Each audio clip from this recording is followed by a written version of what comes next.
இவ்வளவு நேரம் ஆச்சு? ஐயோ! ச்சே.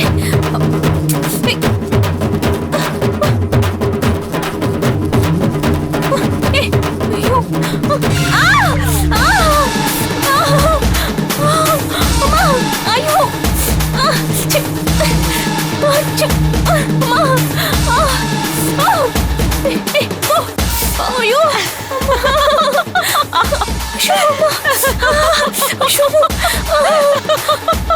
ஐயோ அத்தை, எதுக்கு இப்ப அப்படி சிரிச்சிட்டு இருக்கீங்க? என்னாச்சு? குழவி கொட்டிருச்சா? ஆமா அத்தை, கொட்டிடுச்சு.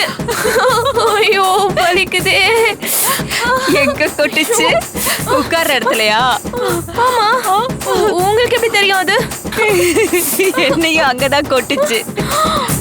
ஐயோ அம்மா, தாங்க முடியலையே. அப்ப எதுக்காக என்ன உள்ள அனுப்புறீங்க அத்தை? ஏண்டி, துர்கா செத்து கிடக்குறாளா இல்லையான்னு